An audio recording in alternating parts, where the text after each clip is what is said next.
Thank you.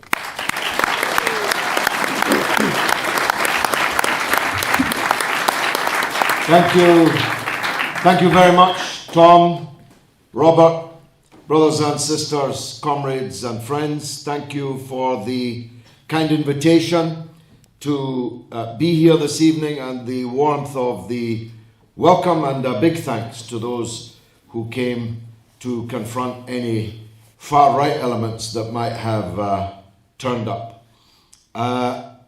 You may well be asking why I have driven hundreds of miles and hundreds of miles back in foul weather on the first day of the general election campaign to help launch somebody else's election campaign. Certainly my wife is asking that question, and some of my comrades in Bradford were asking that question, so let me explain. Firstly, because I was forced to break the commitment to speak here last time. I'm still limping a bit, but I'm very much better now, and the man who assaulted me whilst wearing an Israeli army uniform, having that morning said that he wished he could cut my throat, is currently serving a lengthy prison sentence, so I think I'm doing better than him, at least I hope so. So it's first of all out of a need to keep commitments. And just for the avoidance of doubt, if there is a copper in the room that may or may not join in the singing at the end, I am not now, nor have I ever been, a member of the Communist Party. But I didn't disagree with a single word that Rob Griffiths said in his opening address. But I do believe in personal loyalty. More than 30 years ago, almost 35 years ago, I could have been a member of Parliament here in South Wales, in Noronda. I was the Transport and General Workers Union candidate to be the Labour Member of Parliament, or Labour candidate, in the by-election which took place here. I came then, as I come now, a bearded Scotsman in the tradition of Keir Hardie. I did quite well with the assistance of Robert Griffiths, who came on the first day that I arrived here, though I was obviously not as well known then as I became, and gave me every support, bringing me to trade union meetings and other events, introducing me to people as I sought to persuade them that really the South Wales Valley needed a Scotsman of the firebrand contingent to set politics alight here in the valleys. We managed to get more nominations than all of the other candidates put together. And at the shortlisting meeting, all of the other candidates combined with each other to keep me off the shortlist, in the South Wales Labour Party tradition. The then Welsh Secretary of the Union, George Wright, he was well named, George Wright, even he had to muster some thunder about this grotesque, undemocratic chicanery, and the then leadership of the union were just getting ready to make an official and even legal complaint about this when we were overcome by the onrush of the general election in 1983. I have spent almost 30 years in Parliament since, so I guess you could say, in one sense, I didn't lose anything.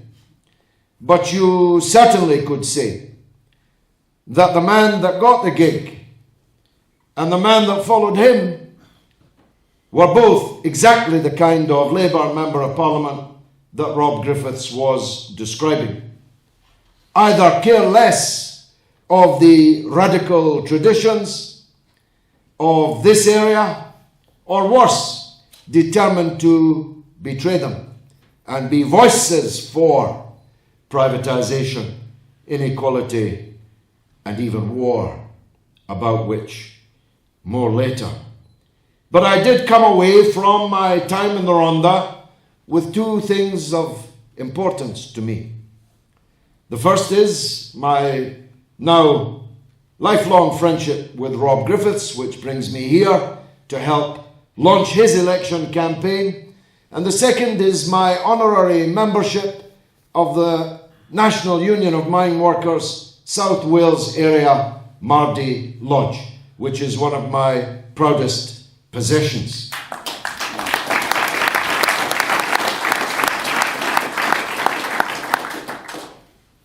A lodge presumably now disbanded, a pit certainly now closed, a coal field butchered and destroyed in the period of the Thatcher government.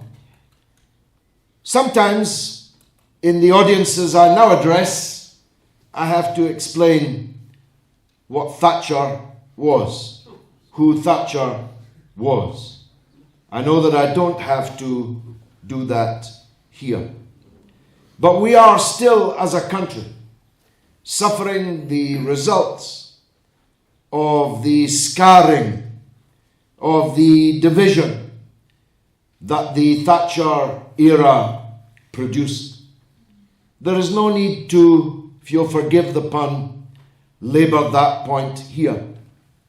But last night in London, I was speaking at a memorial event to mark the first anniversary of the demise of the late and great Tony Benn.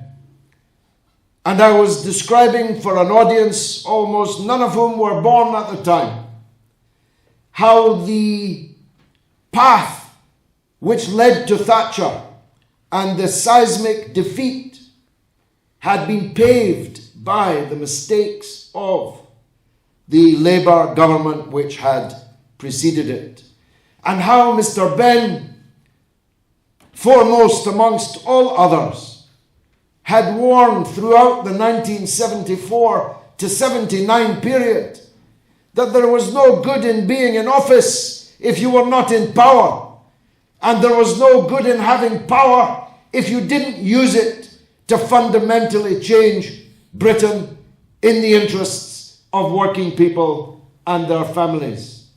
And how he was exiled first from the industry portfolio to the energy portfolio, and ultimately out of the front bench, out of frontline Labour leadership altogether. And I said last night, if we had followed Tony Benn, maybe Thatcher might never have happened. If Thatcher had happened, it may be that Mr. Benn would have lost the 1983 election with his socialist transformative programme. But then we lost it anyway. Maybe Mr. Benn would have lost the 1987 general election, but then we lost it anyway. Maybe Mr. Benn would have lost the 1992 general election, but we lost it anyway. But in those 15 years, if we had had the clarity, eloquence, charisma of Tony Benn at the front of the Labour Party, I tell you what, we would have been in with a real chance in 1997 of really changing Britain. And it led me on last night to another anecdote that is worth repeating. In that period, few of you are old enough to remember it, John Haylett and I certainly do, we were told every day, all day, in all media, that Tony Benn was the most hated man in Britain. That he was bad. if not actually mad. Every day, one or other of the papers of record that are called regularly in the Times and the Sunday Times, cod psychologists were rolled out to explain that Mr. Ben was clearly, clinically mad. Something to do with the amount of tea that he drank. They even found some long-lost ancestor from the 18th century who allegedly was mad and said that it was a genetic thing. But as I was at Mr. Ben's right hand, travelling all over Britain, speaking at mass rallies, I knew actually Mr. Ben was quite popular. And I told the story of what happened the morning after a meeting that we did at the St. George's Hall in Liverpool, which was packed with thousands of people. And as we were driving on to the next engagement, Hugh Wyper, John, the late Secretary General of the Transport and General Workers Union in Scotland, Hugh Wyper, me and Tony Benn, we stopped in a motorway services. Tony had tea, that tea again, and toast, but he never drank it, and he never ate it. Because as soon as the people dining there saw that he was there, they all came over. There were no mobile phones in those days. So it wasn't a quick selfie. It was a long autograph. And Mr. Ben used to drive me mad. He couldn't just write his name. He had to ask their name, their wife's name, their children's name, and write a long message. Every one took minutes.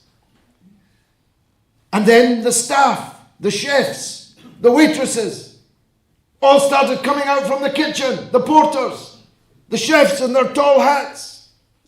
And then I saw that people were abandoning their cars in the forecourt of the petrol station, and they were coming in. So tumultuous did the occasion become that Mr. Ben got on a chair. I was holding his legs on a chair, and he addressed this crowd. This, the most hated man in Britain, was addressing virtually everyone in a motorway service station as only he could, offering this vision, this narrative as they call it nowadays, this vision of what Britain could be. And as I listened to Ed Miliband on the radio, as I drove here today, I couldn't help compare and contrast. That vision, that greatness of Tony Benn on that chair in that service station with what Labour has become. Now there's a moral in that story. You see, if we believed what the media tell us about our leaders, about our activists, about our campaigners, well, as Malcolm X put it, if you listen to the media, you'll end up loving the oppressor and hating the oppressed. And it's easier now than it was then.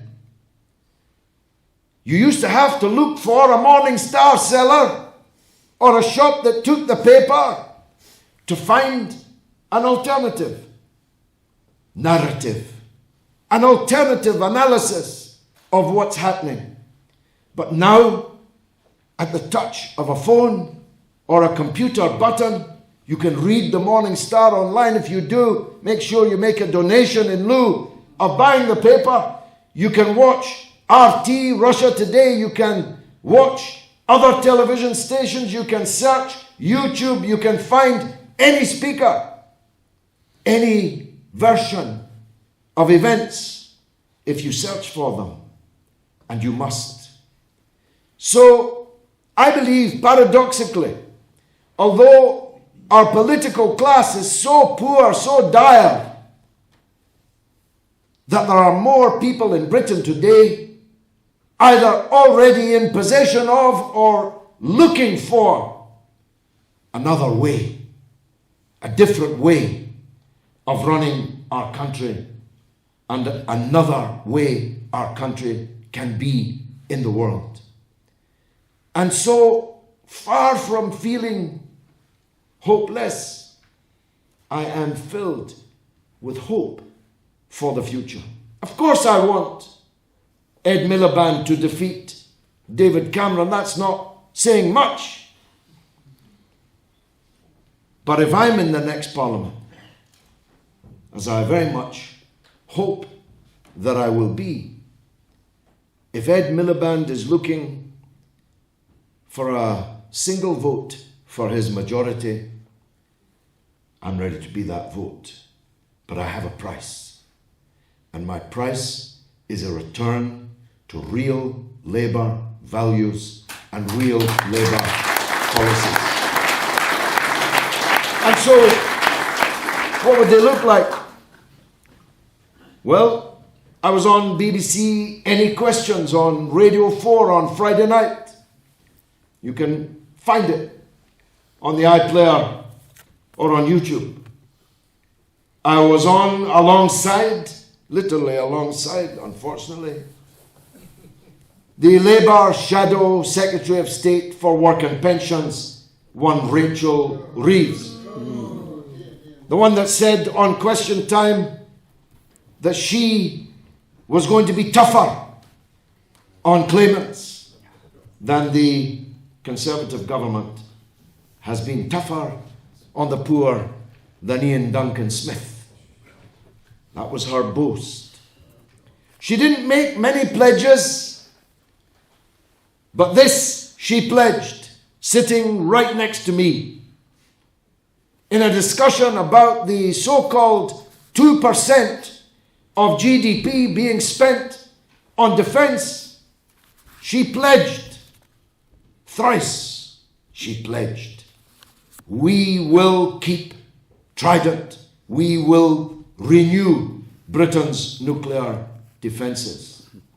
This after crocodile tears, an ocean of crocodile tears, about the plight of the poor and the old and the sick and the lame. But she was going to do nothing for them. She could promise them nothing, nothing at all. But she could promise the generals, those that support Trident, and that's not all of them, £100 billion worth of spending on nuclear weapons. Which, as Rob Griffiths said, he made only one part of the equation. Let me make the other part. Of course, it's unconscionable that we would launch a nuclear weapon against innocent civilians and murder hundreds of thousands, probably millions of them. But there's another side to that coin. That's not the only reason why we can never use the Trident nuclear missiles. The other reason is that as soon as we fired them, whoever we were firing them at would fire their nuclear weapons at us, and we would no longer exist. It would be a national act of suicide. Suicide. You couldn't fire a nuclear weapon at somebody that didn't have nuclear weapons. So if you fired them at somebody that did, you would no longer exist. Even the people that gave the order to fire them would no longer exist. Even if they were in a bunker miles below the earth, life above them would cease to exist. And yet, in her defense of nuclear weapons on Friday night, Rachel Reeves said that we need them. Why? Because Russia is becoming an aggressor again. Of course, the time involved in the cut and thrust of any questions doesn't allow much examination of that claim. But if ever a claim was the precise opposite of the truth, it's that claim. Russia's not aggressing against us. We are aggressing against Russia. We are threatening Russia, not Russia threatening us.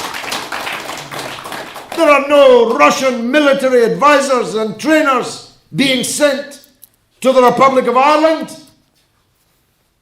Russia's not formed a military alliance and moved its tanks and its rockets up to our border.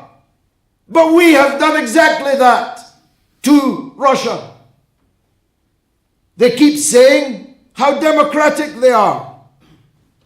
It doesn't seem to occur to them that the president of Russia is one of the most elected politicians on the earth. It doesn't seem to occur to them that the only reason there's a war in the Ukraine now is because we, with our money, backed the far-right nationalists, even fascists, in the Ukraine to overthrow the elected government in Kiev. It's our intention to move our tanks closer and closer to the Russian border in Georgia and the Caucasus and in the Ukraine that is the cause of the conflict in eastern Ukraine. She said that Russia had sent forces to Ukraine. That's a flat lie. If Russia had sent forces to the Ukraine, it would have been conquered in an afternoon and there would be now no war in the Ukraine. But they didn't. The people in eastern Ukraine are defending their rights as Russian-speaking people to their own way of life. And they have every right to do so. But it shows you how the truth can be twisted so easily by these people. They themselves must know that it's a lie.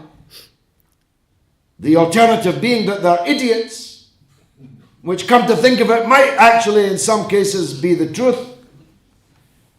But by repeating a lie often enough, it has the same weight as the truth. I recently, again you can see this on YouTube, debated with a general of the NATO command who had just days before retired from British military service. Now he's out everywhere proselytizing for more war preparation against Russia. He said in the debate at Hay-on-Wye, not that far from Wales, he said, I'm quoting directly now, British mothers will have to get used to the fact that their sons may have to give their life's blood to defend Latvia. I said, do they know yet? To defend Latvia? First of all, Latvia is not threatened by anyone. Secondly, when did we decide that our front line was Latvia? I was never consulted. Parliament was never consulted. You were never consulted. But this kind of war psychosis is on the march again in Britain. We very nearly went to war with Syria just a couple of summers ago. But for 13 votes in Parliament, we would have been at war already, and certainly until now, with Syria, behind them Iran, behind them Russia. Could have been a world war, averted by 13 votes. Imagine. And of course, in the last decade, 12 years, we have been at war again and again and again.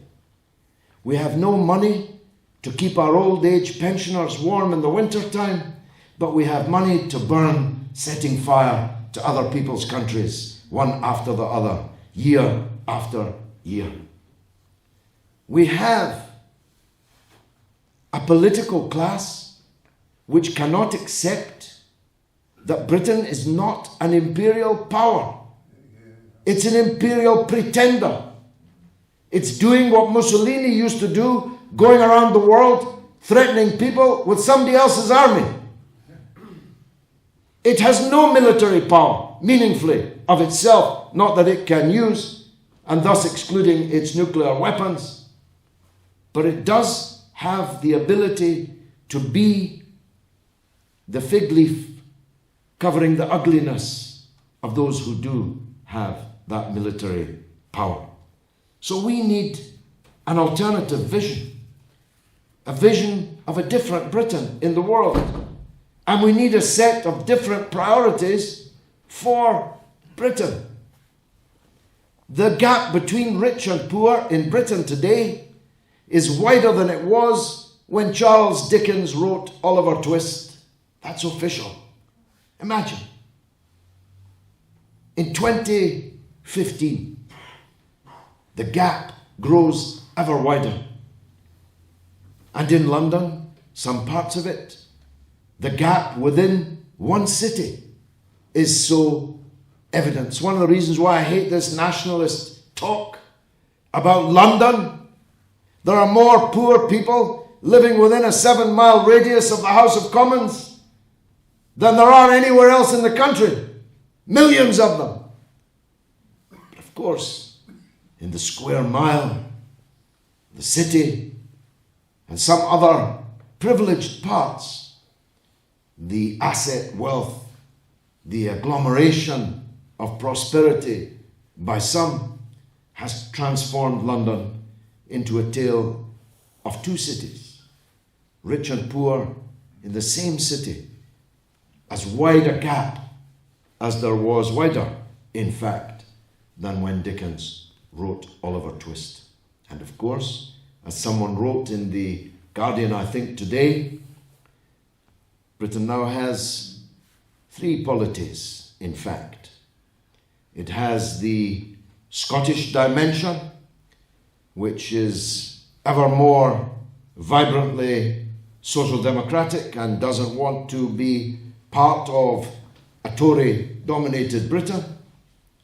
We have the very much more prosperous parts of London and the southeast, and we have what they call post-industrial Britain. That's you and that's me. In Bradford, in Merthyr Tydfil, we are described insultingly as post-industrial Britain. What does that mean in real terms? Rob will know the figures here, of course, far better than me. But I tell you what it means in Bradford. It means 50% of the young people on the dole. 50%. It means schools that are the second worst in England. It means public services which are virtually non-existent in many parts of the constituency. It means the largest number of children living in poverty of any ward, Little Horton ward in Bradford, with the largest number of children living in poverty of any ward in the entire country. It means the constant insecurity, even fear about the future. Now, as it happens, neither Merthyr nor Bradford are post-industrial. There is new industrial realities in both places, to be sure.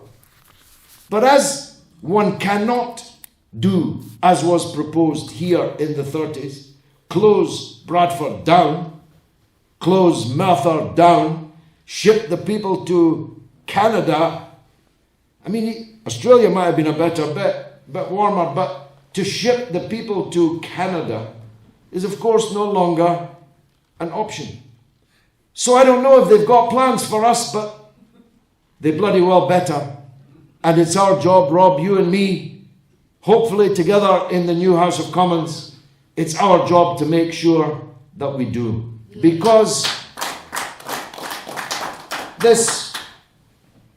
if this capitalist system cannot provide a future for the people, well, we better get a new system.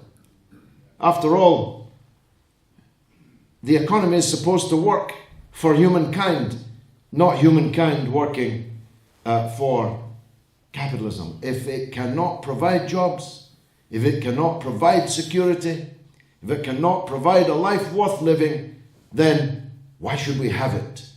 Why shouldn't we reach out for that vision that Mr. Benn so brilliantly articulated in the late 70s, the 80s, the 90s, and until actually the moment of his death, as is represented by Rob Griffith's candidature in this election, as is represented by me and my fellows in Bradford and elsewhere in the forthcoming general election. Another world is possible. It better be, because this way is the road to ruin. Thanks very much indeed for listening to me tonight.